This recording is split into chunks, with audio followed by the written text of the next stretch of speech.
Saturday 4th of February. A little bit disappointing that we don't have quite the sunshine that I was hoping for outside today. I think that we could all do with a bit of a burst of clear weather for the next few days, in fact probably for the next few weeks I think. So just a key reminders today is really about being safe out there during the long weekend, and just a reminder around, even though it's not healthy for you to get out and swim at our beaches right now, we hope that you can find some other ways to take a break and spend time with family and friends. We would like to ask everyone just to be patient and considerate as you move around Auckland. Of course, we still have some disruptions to our roading network. People have been affected in different ways, and in some areas emotions are still running quite high. We have staff out there on the ground working across a range of different areas trying to restore services. And we really appreciate the cooperation we're seeing from members of the public in helping them be able to do their job in a safe and efficient way. Our ground is still very wet. Earth movement and slips are still a possibility for some. So just a reminder out there, if you do see any sort of new movement in ground conditions, or the ground looks different perhaps than it did previously, then you do get in contact with us so we can help work with you to make sure that that is safe. Again, just a reminder to keep up to date with weather forecasts, and that can be done at www.metservice.com/warnings. And we also have, of course, a range of information both on our response activities and also the support that you can access on aem.org.nz website. So just moving now to a few updates for today. So this morning, the house at 33 Shore Road was demolished under supervision from the council. Work to stabilise the land behind the house will follow, and this has been a really difficult time for the family involved, and our thoughts are really with them as they feel their home. Once the rubble has been removed from that site, we will be putting in some containers to stabilise the bank, and that will hopefully enable access back to that road, and we're looking at that either tomorrow or earlier if possible. We do have around about 80 building inspectors out again on the ground today, revisiting some red placarded properties and just picking up any extras that have come to our attention. Just a reminder, if you have got a property that has been impacted by floodwaters and you haven't been visited by an inspector, please reach out to us so that we can organise for that to happen. And you can do that on our 0800 22 22 00 number. As of this morning, as I came down, the latest information was that we have 253 red stickered properties and 1,351 yellow. The priority at the moment, as I said, some of the priority work is actually revisiting some of those red placards and looking at whether they can be changed to yellow, given there is now some more certainty and stability in weather conditions. We probably won't see a big decrease in that red sticker number though, because there is still work happening to assess non-assessed properties, and that number has gone up since yesterday.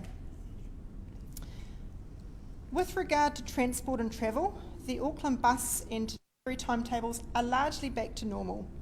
Again, just a reminder, if you're using public transport, just check the journey planner on AT's website just to check what level of disruption there may be for you in your journey. You may still need to allow just a little bit of extra time for your trips. There are currently 27 roads closed around Auckland, some of those partially, some of those more permanently, and there are more information on those road closures again at Auckland Transport's website, including that Shore Road area that we've just talked about. If you do need to travel north, State Highway 1 to the Brendurwans is open one-way northbound, and this will be reversed on Monday to one-way southbound and back to one-way northbound from Tuesday. So that's just enabling some of the traffic movements in either direction, I guess, given the long weekend, so enabling movement up to the Waitangi celebrations.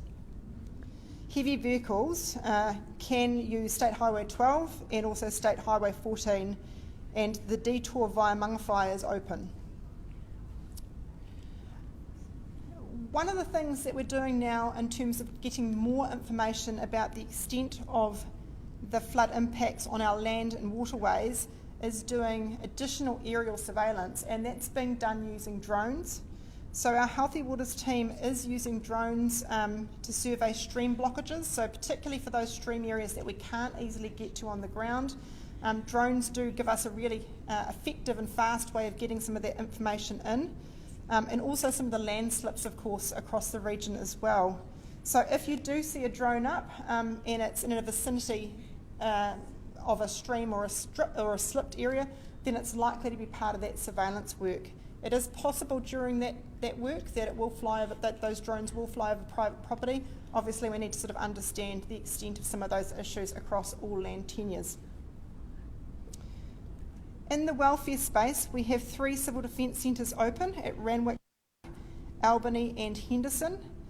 12 people were accommodated overnight. So we've made really good progress in being able to find alternative accommodation for people who were displaced from the floods on both Friday and Tuesday nights, and we're needing alternative accommodation. Again, that situation is a little bit fluid. I think I spoke about this yesterday. Sometimes we still have families in that we haven't seen for the first time. So we're just working again to make sure that we've got support for those families as they work through the situations in their properties.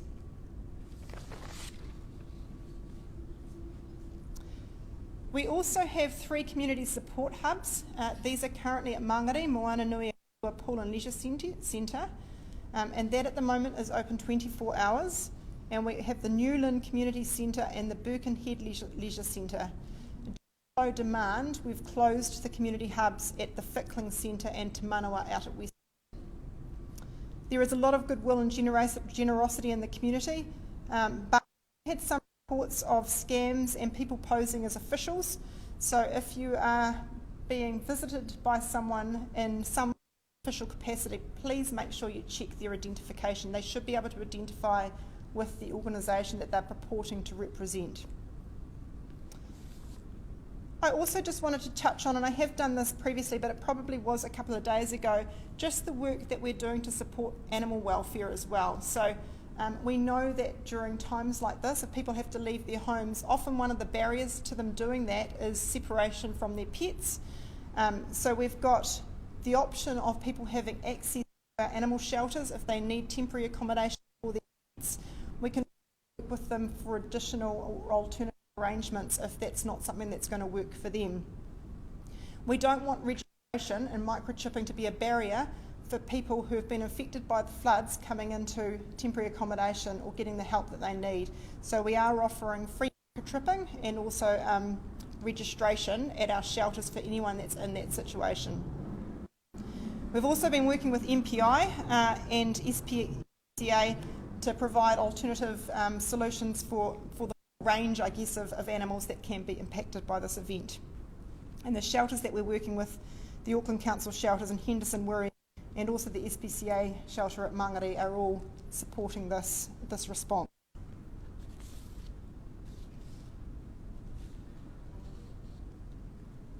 We have opened up the Auckland Emergency Relief Fund, and since it was set up, we've had over 300 applications. Currently, $1.3 million in the fund is being contributed by Auckland Council, government, general public and corporations, including ANZ.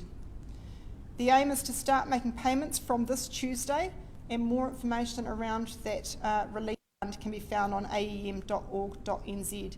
So this is available to people who have been impacted by this flood event, where they can sort of get immediate assistance with a range of different things. There is also the option for additional welfare assistance through the Ministry of Social Development, and they can be reached 0800 400 100. We know that with more settled weather, we'll be out there doing a bit more waste cleaning over the weekend. So again, just a reminder to take care as you remove flood damaged material from your homes. As the days pass, these can be more of a health risk to you and your family. And you know, one of the things to look out for is if you have work at your property back into a state of livability, just making sure that it is dry enough, because we know that mould, for example, can become an issue. So those are the sorts of things that we need to have a look out for. And a reminder again that there are 15 participating waste transfer facilities where people are able to access free drop-off of waste flood affected waste, if you are not able to do that through your insurance company or other means. And the last thing to cover is that we're asking residents in the Titirangi area to reduce their water use. Our flood affected water supply services keep up with demand. We understand that there are no other major water supply, wastewater or power supply issues at this time that are not already being responded to. And that is the end of this afternoon's briefing or information that I have to share with you. Thank you. Happy to take any questions if you've got them. Out in Nottingham, there's a lot of obviously concern about water table. Yes. Yeah. Has there been any thought given to bring the treatment plant out there to relieve some of that pressure?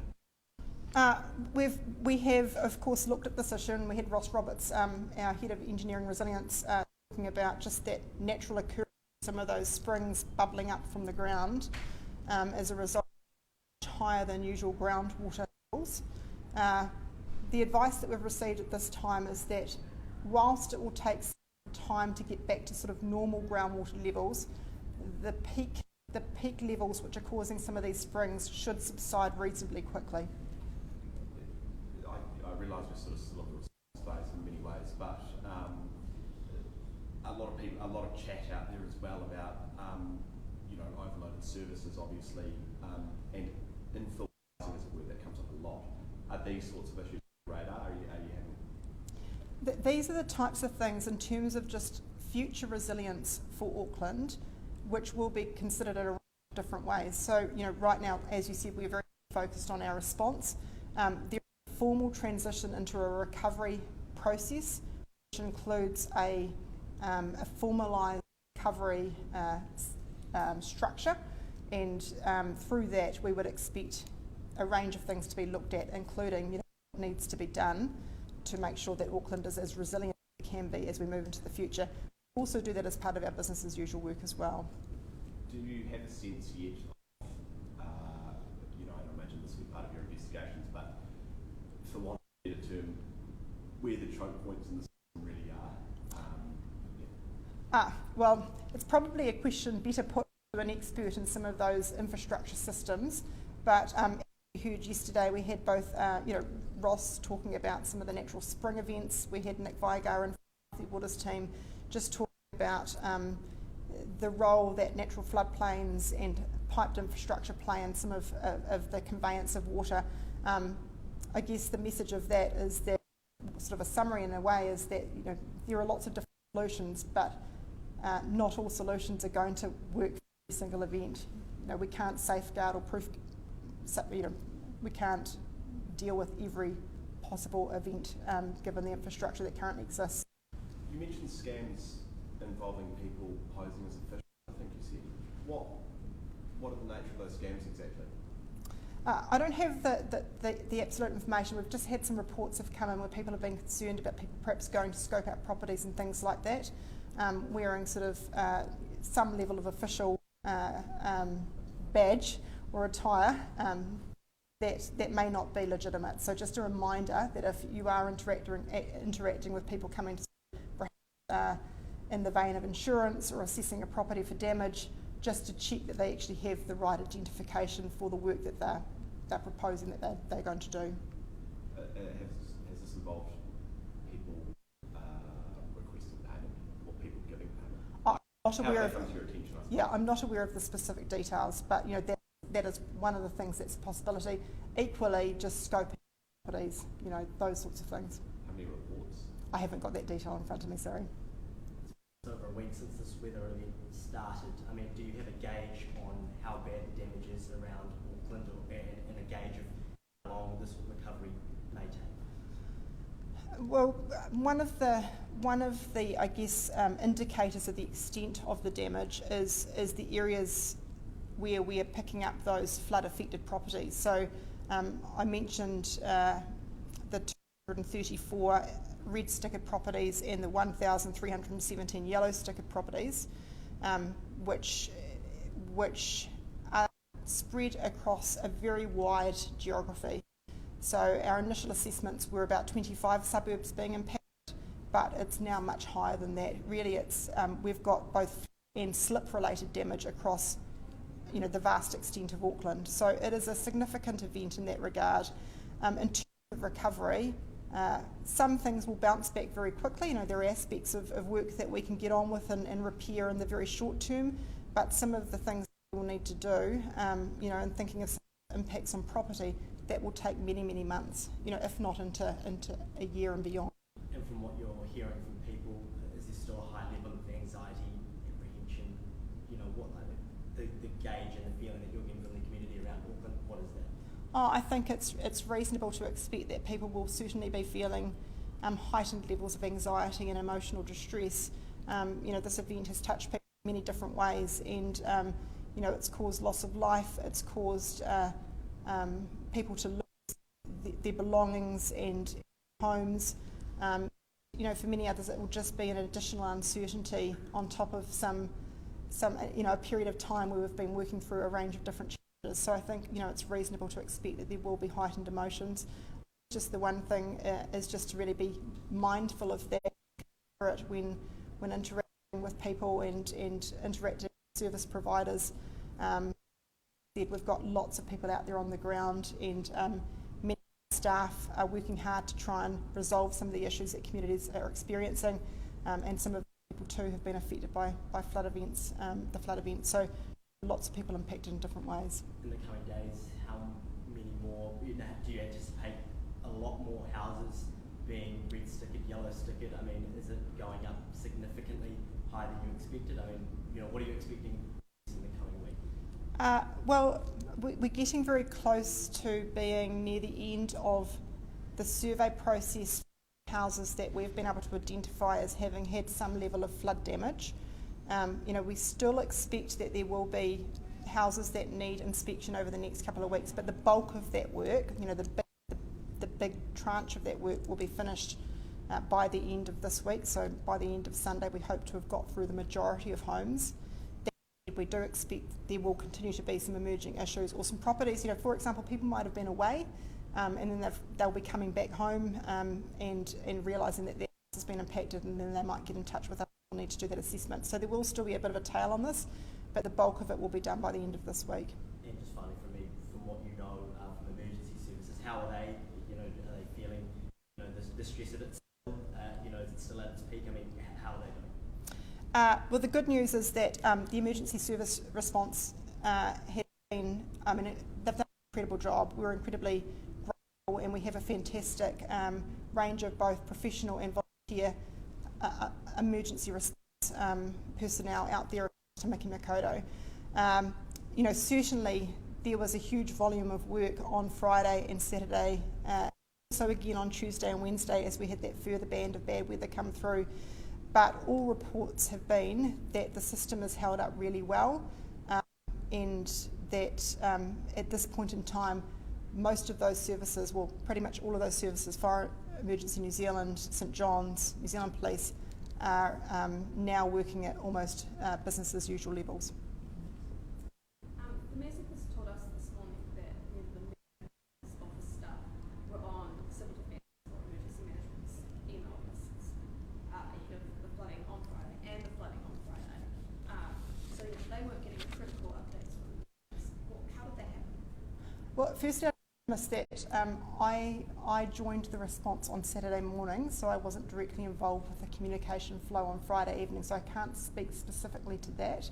What I can say is that we have a duty service that is monitoring for emergency events 24/7, 365 days of the year, and we have a range of operating procedure communication channels that we use to escalate different types of information about events as they begin to escalate. And email is one of the tools that we use, but particularly in a quickly moving and escalating event, we also use other forms of communication. Obviously phone calls and face-to-face are an important part of that. Email is just one of the tools used for communication situations. Do you have any safety concerns for the properties that are directly beside that property that's been demolished on Shaw Road? So when our building inspections team went out to assess that particular property, what they did find was that there were a number of other properties in that vicinity that also were unsafe. So they have been through that process, and with some of those both red and yellow stickered. How confident are you that there aren't people laying dead or injured in their homes because they haven't had friends and family to check up? Well, that's a very tricky. I mean, we're confident that we've got the support services stood up for people to access if they need help. In any both non-response and response time, we will work as quickly as we can to reports that we receive of people needing assistance. One of the things that we're going to be working on over this coming week as we move out of sort of the immediate response phase of the operation is doing more of that, getting out on the ground and interacting with affected areas to just gauge what support they do. A really important message there, I think, just generally about this is both response time and outside of response is keeping an eye on your neighbours, looking out for people that you know are vulnerable. If you haven't seen someone for a while, checking in on them. All of those things are things that we can do together as a community to look at each other. Thanks everybody. Thank you. The voice did hold up, which is good.